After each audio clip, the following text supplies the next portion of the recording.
네, 여러분 반갑습니다. 경제학의 핵심만 쏙쏙 뽑아 명쾌하게 알려드리는 경제학장 박사입니다.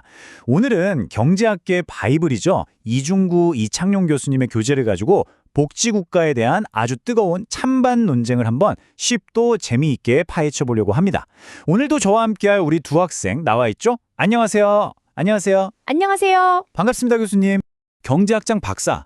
자, 우리 본격적인 이야기에 들어가기 전에 다 같이 재미있는 상상 한번 해볼까요? 만약에 어벤져스 같은 슈퍼 히어로들이 나타나서 타노스 같은 악당만 무찌르는 게 아니라 이 세상의 가난과 불평등 문제까지 싹 해결해준다면 와, 어떨 것 같으세요? 바로 이 상상이요. 오늘 우리가 이야기할 복지국가에서 정부가 어떤 역할을 해야 하는지에 대한 아주 핵심적인 질문을 던져주고 있습니다. 네, 오늘 우리는 바로 이 순서대로 갈 겁니다. 복지국가가 대체 뭔지, 그 개념부터 시작해서 어떤 중요한 임무들을 맡고 있는지, 그리고 왜 이렇게 찬반 논쟁이 뜨거운지 한번 차근차근 살펴보겠습니다. 자, 그럼 바로 출발해볼까요? 경제학 짱 박사. 자, 첫 번째 섹션입니다. 복지국가. 우리 학생들은 복지국가 하면 뭐가 딱 떠오르나요? 여학생? 일단 국가가 국민들의 삶을 좀 이렇게 든든하게 책임져주는 그런 이미지가 떠올라요. 남학생. 맞아요. 저도 세금을 좀 많이 걷더라도 그걸로 어려운 사람들을 도와주는 그런 나라가 생각나네요. 둘 다 아주 정확하게 핵심을 짚었어요. 그럼 우리 교과서에서는 이걸 어떻게 정의하는지 한번 볼까요? 여기 보시는 것처럼 정부가 국민들의 사회 경제적인 안녕을 위해서 아주 중심적인 역할을 하는 시스템, 바로 이걸 복지국가라고 합니다. 그러니까 쉽게 말해서 국가가 마치 어벤져스 같은 슈퍼히어로 팀이 돼서 국민들의 경제적인 삶을 지켜주는 거라고 생각하면 딱 맞겠네요. 와, 교수님, 근데 이거 진짜 의외인데요? 복지국가의 시작이 그 유명한 보수주의자 비스마르크였다고요? 저는 당연히 되게 진보적인 정책이라고만 생각했거든요. 이야, 아주 예리한 지적이에요. 맞아요. 이게 참 역설적인데 우리가 아는 근대적인 복지국가의 시작은 철혈제상 비스마르크로부터 나왔습니다. 당시에 막 세력을 키우던 사회주의 운동을 견제하려고 일종의 당근으로 사회보험 지도를 도입했던 거죠. 그러니까 노동자들의 마음을 얻어서 사회를 안정시키려는 그런 정치적인 계산이 깔려 있었던 겁니다. 자, 그럼 이 복지국가라는 슈퍼 히어로는 구체적으로 어떤 임무들을 수행할까요? 우리 교과서에서는 크게 세 가지 핵심 임무를 이야기하고 있습니다. 어떤 것들인지 한번 보시죠. 네, 바로 이 세 가지입니다. 소득 불평등을 줄이고 경제적인 불안정성을 덜어주고, 그리고 마지막으로 가난으로부터 사람들을 구해내는 것. 이게 바로 복지국가가 존재하는 이유라고 할 수 있죠. 자, 그럼 하나씩 좀 더 자세히 뜯어볼까요? 경제학장 박사, 첫 번째 임무, 소득 불평등 완화입니다. 이건 뭐냐면 돈을 많이 버는 사람들에게서 세금을 좀 더 걷고 그 돈을 저소득층에게 여러 가지 지원 형태로 나눠주는 거예요. 이걸 이전소득이라고 하죠. 혹시 만화 명탐정 코난 아세요? 코난이 어려운 사건을 해결하고 상금을 받았을 때 그걸 혼자 다 갖는 게 아니라 뭉치나 아름이 같은 소년 탐정단 친구들하고 같이 나누는 장면을 상상해보세요. 바로 그런 겁니다.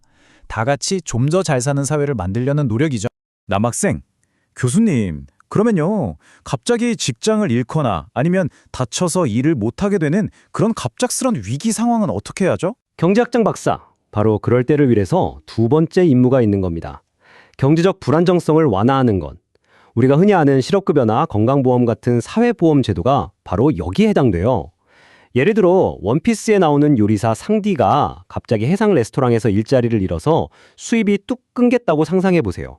이럴 때 사회보험이 있다면 최소한의 생활을 유지하면서 다시 일어설 기회를 얻을 수 있겠죠.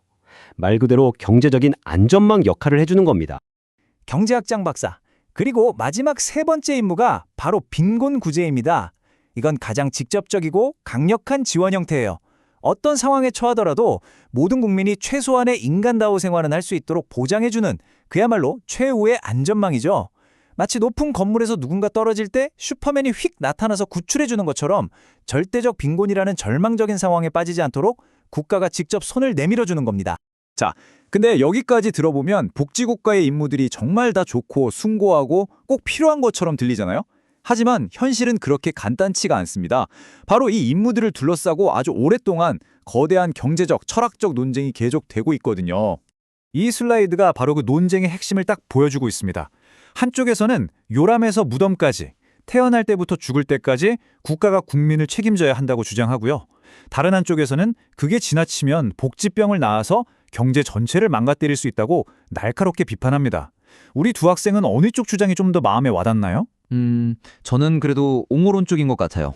한 사회의 구성원이라면 누구나 최소한의 인간다운 삶을 보장받을 권리가 있는 거 아닐까요? 저는 비판론도 충분히 일리가 있다고 생각해요. 자칫 잘못하면 열심히 일하려는 동기가 사라져서 결국 다 같이 나눠 가질 파이 자체가 작아질 수도 있을 것 같거든요. 네, 바로 그 지점입니다. 밀턴 프리드먼 같은 비판론자들이 가장 우려하는 부분이 바로 그거죠. 이들은 국가가 강제로 소득을 재분배하는 것은 개인의 자유와 재산권을 침해하는 행위라고 봐요. 국가는 공정한 룰을 만드는 심판 역할에 그쳐야지 직접 선수로 뛰면서 부를 마음대로 나눠주려고 하면 안 된다는 겁니다. 이들의 주장은 자유라는 가치를 최우선으로 둬야 결과적으로 평등도 어느 정도 따라온다는 거죠. 경제학장 박사, 복지병이라는 개념을 조금 더 쉽게 이해하기 위해서 우리 만화 슬램덩크를 예로 한번 들어볼까요? 만약에 북산고 농구부 선수들한테 경기 결과랑 상관없이 무조건 전원에게 우승 트로피를 주겠다고 약속했다고 쳐봐요. 과연 강백호나 서태웅이 피땀 흘려가면서 새벽까지 슛 연습을 할까요? 아마 안 할 가능성이 높죠. 이처럼 과도한 복지가 사람들의 일하려는 의욕, 즉 근로의욕을 떨어뜨릴 수 있다는 것이 바로 복지병에 대한 핵심적인 우려입니다. 자, 이런 찬반 논쟁은 결국 아주 현실적인 문제로 이어집니다. 그래서 이 모든 복지를 위한 돈은 대체 어디서 나오느냐? 바로 세금이죠. 결국 국민들의 주머니에서 나오는 돈입니다. 그럼 실제 다른 나라들은 얼마나 돈을 쓰고 있는지 우리 데이터로 한번 살펴볼까요? 경제학장 박사, 이 표가 바로 교과서에 나오는 OECD 국가들의 자료인데요. 국내 총생산, 즉 GDP 대비 사회복지에 얼마나 돈을 쓰는지 보여주는 표입니다. 보시면 프랑스 같은 나라는 30%가 훌쩍 넘는데 멕시코나 칠레 같은 곳은 10%도 안 되죠. 같은 선진국 그룹 안에서도 차이가 굉장히 큽니다. 여학생, 그럼 우리나라는 어느 정도 수준이에요? 표가 너무 복잡해서 한눈에 딱 들어오지가 않네요. 맞아요.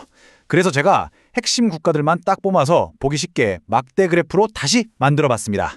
자, 이걸 보면 훨씬 명확하죠? 프랑스는 나라 전체 경제 규모의 3분의 1 가까이를 사회복지에 쓰는 반면에 우리나라는 14.9%로 OECD 평균에도 한참 못 미치는 수준입니다. 이 숫자가 각 나라가 복지라는 가치를 어떻게 생각하고 있는지를 단적으로 보여주는 지표이기도 합니다. 경제학장 박사.